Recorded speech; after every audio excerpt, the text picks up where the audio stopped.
Balimaya Couture ko aw kaw bisimila kunnafoni gafew kɛnɛ kan. Balimaya Couture ka baara ɲɛsinen don kɛrɛnkɛrɛnnenya la an ka ladalafiniw kalali ma.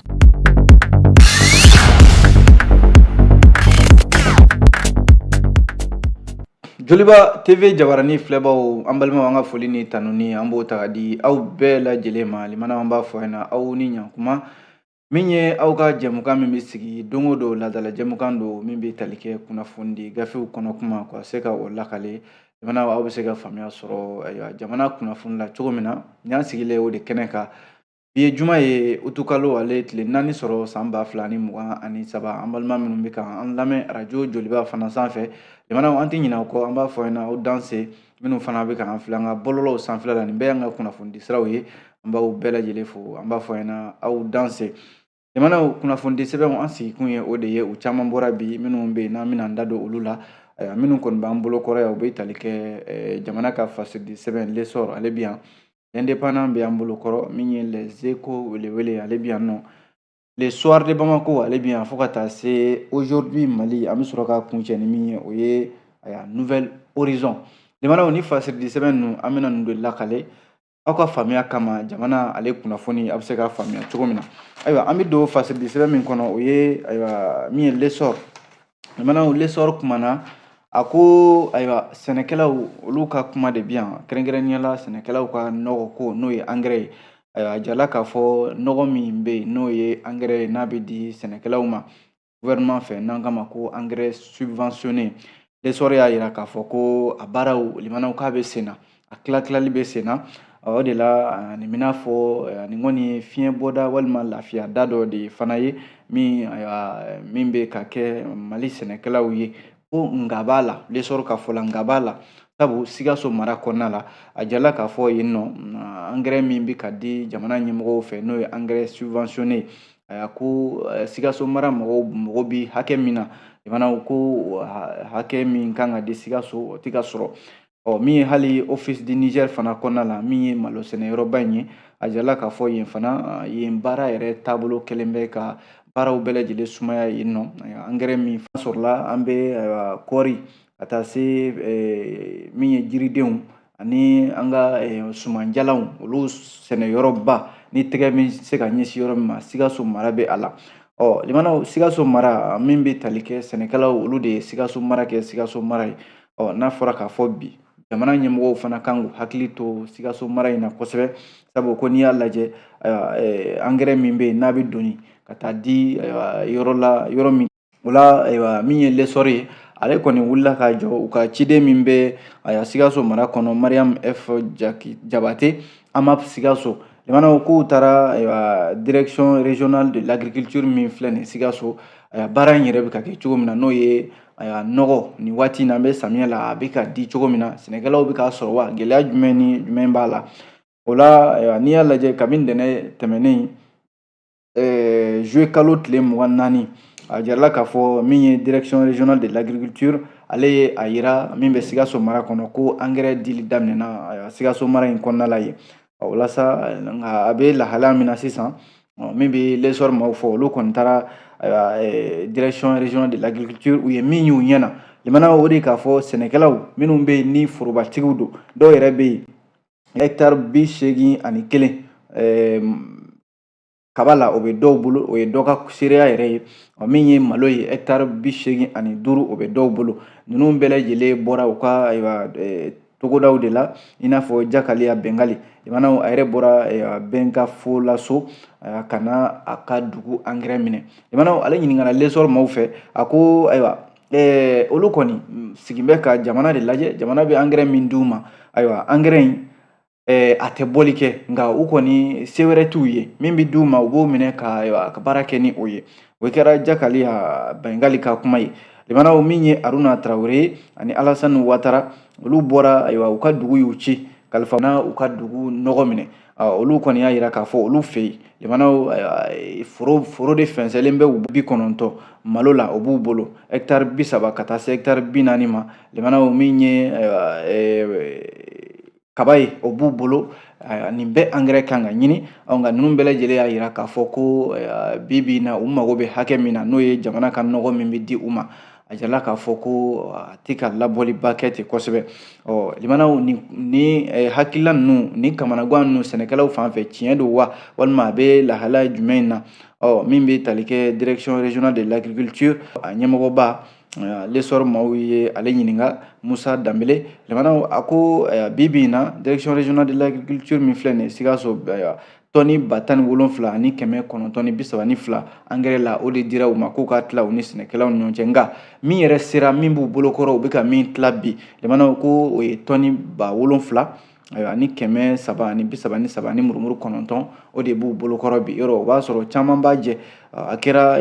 engrais Musa Danbele ale ka kuma la o b'a yira k'a fɔ n'i y'a sigi 100 sara o 100 sara engrais min bɛ yen bi min kan ka di sɛnɛkɛlaw ma Sikaso mara kɔnɔ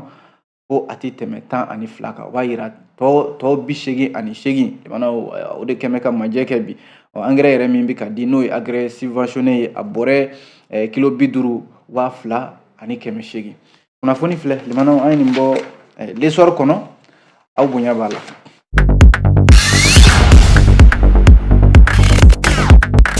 N'an bɔra yen limanaw fasiridi sɛbɛn min n'an k'a ma ko l'indépendant ale kumana l'indépendant ko min bɛ tali kɛ Mali jamana ni Burkina jamana de ko ayiwa coup d'état min kɛra Niger jamana kɔnɔ n'o ye fanga dafiri ye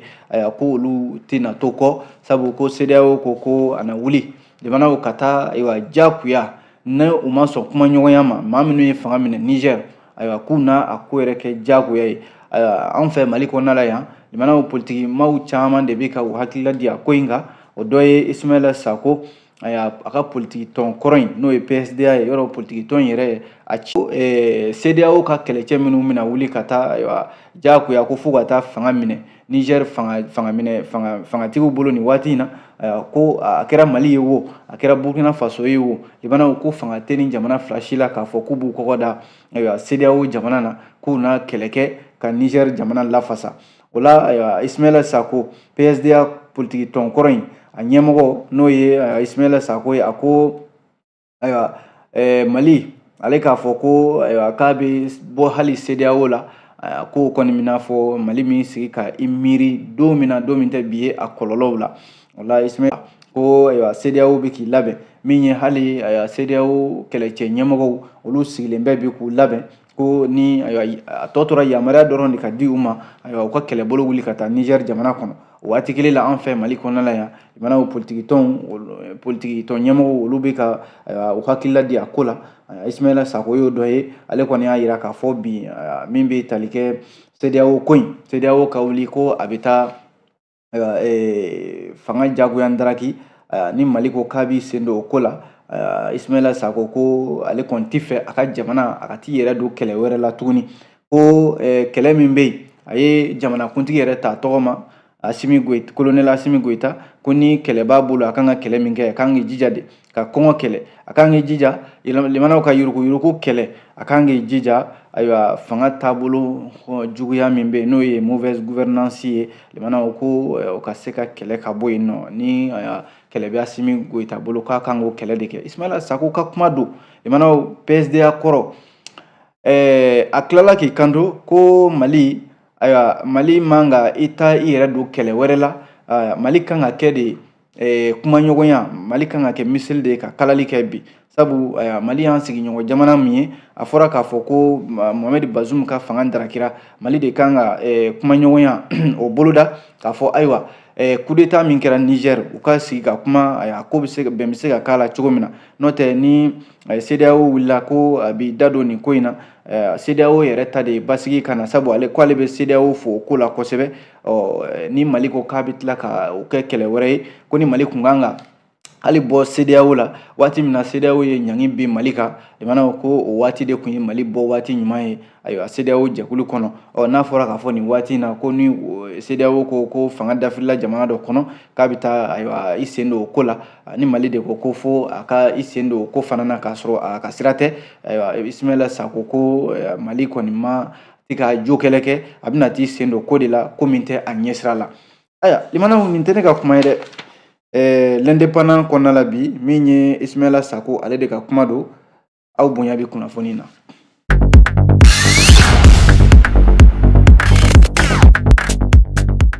N'an bɔra yen limanaw fasidi sɛbɛn bɛ yen n'an k'a ma ko les échos welewele ayiwa ni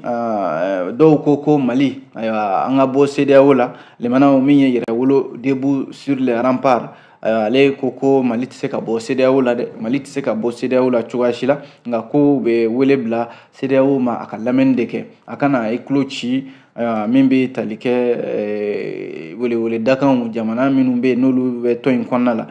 olu jamanadenw olu ka laɲini a ka nin kule ci o kɔrɔ a ka lamɛnni kɛ ko Mali ka bɔli CEDEAO la yɛrɛwolo debout sur les remparts kɔni ka fɛla tɛ o ye a ka fɛla ye min ye o de ye k'a fɔ ko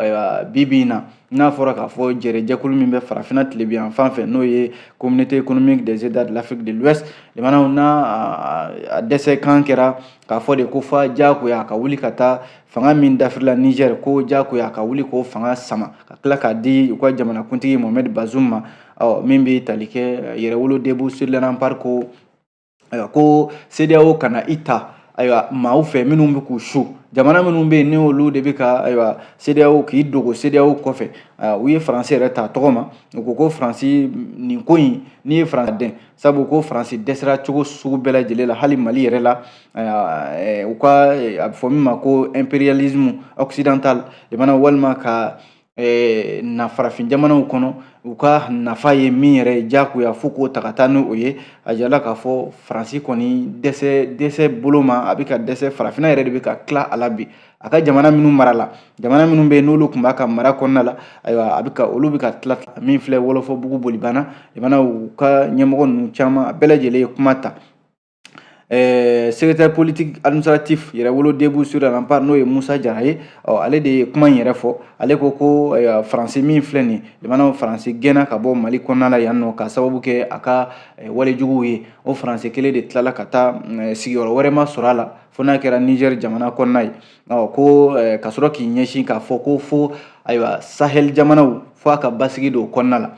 ala nana kɛ o Niger jamanadenw fana wulila minnu bɛ yen n'olu ye fasodenw ye ɲumanw ye ayiwa Musa Jara de ka kuma don a ko minnu bɛ yen ni olu farafinna kiliyan yɛrɛ de ye olu ka hamina ye bi ka fanga minɛ ka fanga k'u ta ye i n'a fɔ a ye misali ta Mali ni Burkina ni ayiwa la Guinée kan olu minnu ye ayiwa fanga ta ko fo ayiwa jamana maraw ka se ka ɲɛ ko o jamana minnu bɛ yen ni u ye Faransi jigila tigɛ bi jamana man ka tugu o Faransi kelen in kɔ k'a fɔ ko a bɛ tila ka taa basigibaliya don o jamana ninnu kɔnɔna la kɛrɛnkɛrɛnnenya la ayiwa Sahel kɔnɔna la ko CEDEAO kana kɛ diyagoya ko ye a ka lamɛnni kɛ n'o tɛ a filɛ nin ye ka hakilila min ta nin ye ko a bɛ taa fanga diyagoya ndaraki ko n'a ma tiɲɛni kɛ a tɛna ɲɛni kɛ yɛrɛwolo debout sur les remparts ko olu bɛ min fɛ bi Maliden minnu bɛ yen ni olu ko u bɛ bɔ CEDEAO la jamana ɲɛmɔgɔ yɛrɛ ka laseli dɔw la olu y'a jira k'a fɔ ko ni CEDEAO wulila ko a bɛ taa kɛlɛ baga Niger finitigi minnu bɛ yen n'u ye fanga ta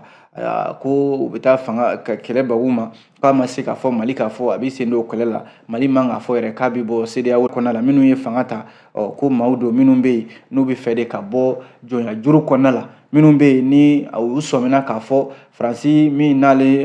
hakilila de ye fo a ka farafinna jamanaw a ka sɔrɔ bɛ minnu kɔnɔ diyagoya fo a ka cogo ye k'olu de ye o hakilila sɔrɔ k'a fɔ fo ka k'u yɛrɛ ye jamana o de la minnu ye wulikajɔ kɛ i n'a fɔ Mali ni Burkina ni Guinée ko bɛ Niger dɛmɛ yɛrɛwolo debout sur les remparts ko k'a b'o jamana ninnu fo u ka nin hakilila ninnu na kunnafoni filɛ jamanaw an ye nin bɔ les échos welewele kɔnɔ aw bonya b'a la.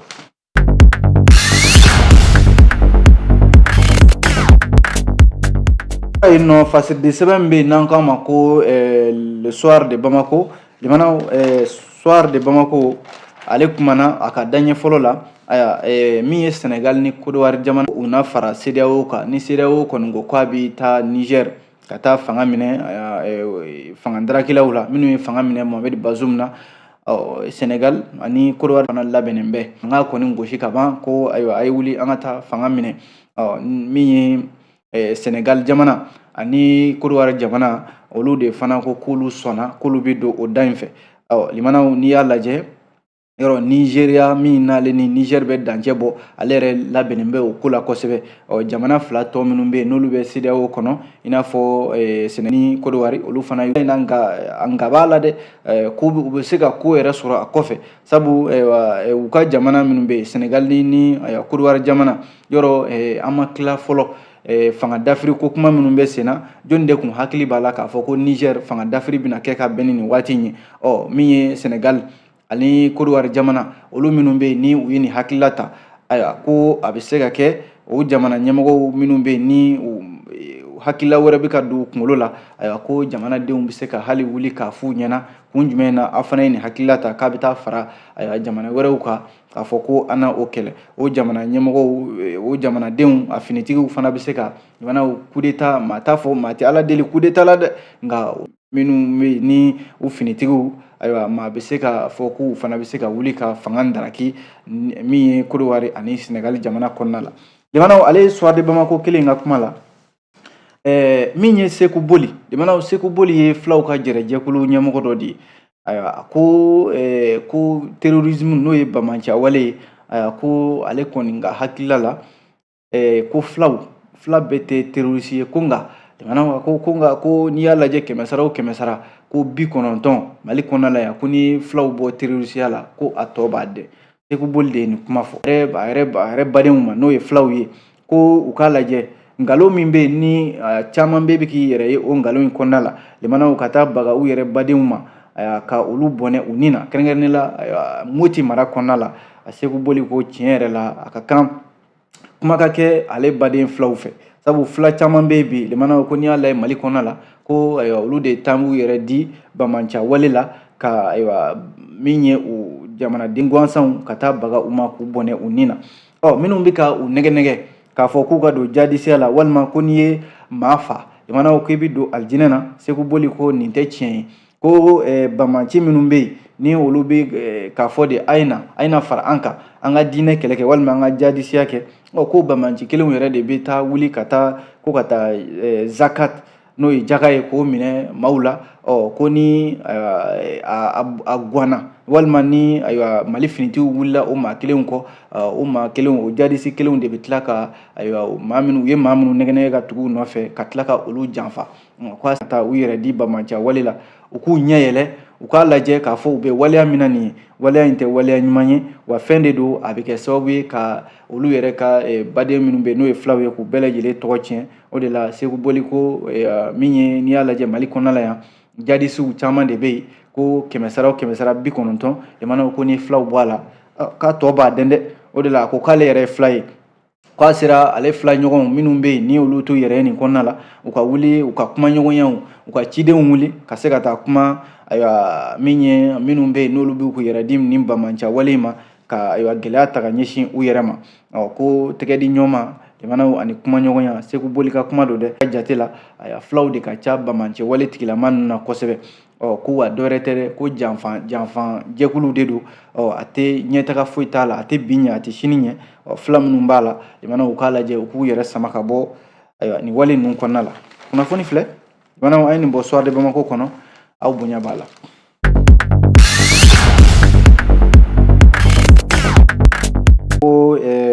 Mali aujourd'hui Mali limanaw aujourd'hui Mali kumana muso min bɛ yen n'a ye ministre kɛ an ka jamana kɔnɔ yan Madame Bɔre Fili Sisoko aujourd'hui Mali ko e ko dɔ ma fara a ka kasolasigi kan n'o ye mandat de dépôt ko o kurakuraya la min bɛ tali kɛ fo san wɛrɛ san 2024 limanaw o utukalo natɔ kasolasigi minisiri kɔrɔ min filɛ n'ale de tun bɛ sɔrɔ ani nafolo ko kunna an ka jamana kɔnɔ limanaw kabi utukalo san 2021 nin y'a san 2 de ye Madame Bɔre Fili Sisoko ale bɛ lasagoli la musow ka kaso min filɛ n'o ye bole ye ani denmisɛnninw a bɛ yen nɔ ka sababu kɛ jalaki min bɛ sen na n'o ye dossier ye u k'a ma ko affaire min bɛ yen n'u k'a ma ko achat de l'avion présidentiel jamanakuntigi kɔrɔ ale ka avion sango ani finitigiw ka minɛn sango équipement matériel militaire limanaw jamanakuntigi kɔrɔ ala ka hila limanaw laɲini de kɛra Madame Bɔre Fili Sisoko fɛ ko ni fiɲɛ bɔda bɛ se ka di a ma fo a ka sefa wari 500,000 a ka o de di k'o bila fɔlɔ a ka sɔrɔ k'a bila nka min ye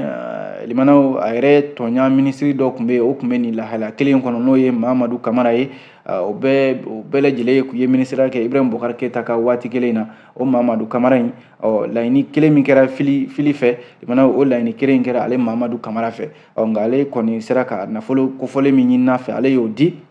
limanaw marisi kalo tɛmɛnen yɛrɛ ale bilala fɔlɔ n'o ye liberté provisoire ye n'i ye jateminɛ kɛ madame Bɔre Fili Sisoko maa bɛ se k'a fɔ jigilatigɛ dɔ farala a kan tuguni sabu madame Bɔre Fili Sisoko ka laɲiniw kɔnɔna la a kun ye lɛtiri ci waati dɔ yɛrɛ la jamanakuntigi ma k'a fɔ u ɲɛna k'a fɔ jalaki minnu bɛ yen n'olu bɛ o so yɛrɛ limanaw o so papier k'o bɛ banki dɔ bolo k'o so jɔli o daminɛ kabi san 1997 ale taara o so yɛrɛ papier di banki dɔ ma waati dɔ la ka foro dɔ ɲini n'o ye ferme dɔ ye ka se ka juru sɔrɔ ka taa o ferme in jɔ ko n'a fɔra k'a fɔ bi jalaki bina bi ale k'a fɔ k'a ye nafolo ta ko bɛɛ bɛ se ka taa lajɛ bɛɛ bɛ se ka a sɛgɛsɛgɛ k'a lajɛ ale Marème Bɔre Fili Sisoko jalaki min binna kan ale kɔni ma dɔwɛrɛ ɲini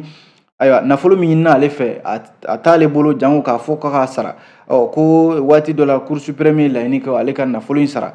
n'a fɔra k'a fɔ Cour suprême ye laɲini kɛ ko a bɛna fɔ Cour suprême ɲɛ bɛ nafolo dɔ de la ale bolo n'i y'a ye ale sen tɛ ka nafolo in sara o b'a yira k'a fɔ fɛn de t'a bolo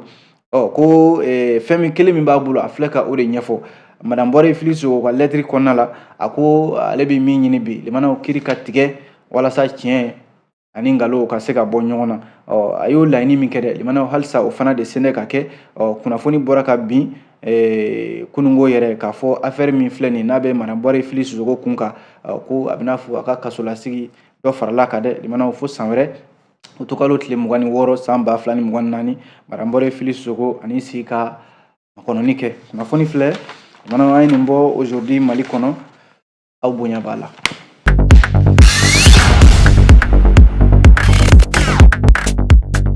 An b'a kuncɛ teliyala ni fasidi sɛbɛn Nouvelle Horizon ye a y'a yira k'a fɔ ko maliden minnu bɛ jamana kɔ kan n'o ye diaspora ye ko u bɛ n'a fɔ olu kan ka bila minɛn kɛrɛnkɛrɛnnen dɔ kɔnɔ n'o ye statut des Maliens de l'extérieur ko nka nin ko in a bɛ ka sumaya dɛ minisiri kura min n'ale nana Malien de l'extérieur kunna Musa Aga Atayer limanaw yɔrɔ ale tun bɛ farikolo ɲɛnajɛ de kunna Musa Aga Atayer baara b'a ɲɛ dɛ baara belebeleba sabu n'a fɔra k'a fɔ a tun bɛ min kunna n'o ye farikolo ɲɛnajɛ ye yɔrɔ yen limanaw i bɛ se ka jama cɛ i nɔfɛ nka ni minisiriso min filɛ nin limanaw ayiwa ni baara kɛcogoya ma ɲɛ walima ni baara kɛcogoya n'a daminɛ ma ɲɛ ayiwa Musa Aga Atayer a nana dossier belebeleba dɔ de sɔrɔ a ɲɛ ayiwa dossier min bɛ yen ni a bɛ senna a mɛnna limanaw ko a bɛ san 2 bɔ sisan statut général de la diaspora bolonɔ bilala jamanakuntigi yɛrɛ fɛ ko ka an ka tungaladen minnu bɛ yen jamanaden minnu bɛ yen n'olu ka sigiyɔrɔ bɛnna jamana kɔkanna ma ko k'u bila u ka minɛn kɛrɛnkɛrɛnnen kɔnɔna la minɛn kɛrɛnkɛrɛnnen tɛ dɔwɛrɛ ye o ko ka sigiyɔrɔ d'u ma assemblée kɔnɔ maa min bɛ se ka kuma u tɔgɔ la wa hali jamana sariya sunba kura min bolonɔ bilala sisan constitution kura in ko k'a lajɛ assemblée bɛna kɛ so 2 ye Sénat ni assemblée 2 bɛɛ ko ka maa bila min bɛ kuma diaspora tɔgɔ la o min bolonɔ bilala dɛ laɲini yɛrɛ kun kɛra a mɛnna o kabi san 1992 waati fo ka n'a bila bi la nka a ma se ka don ba la statut des Maliens de l'extérieur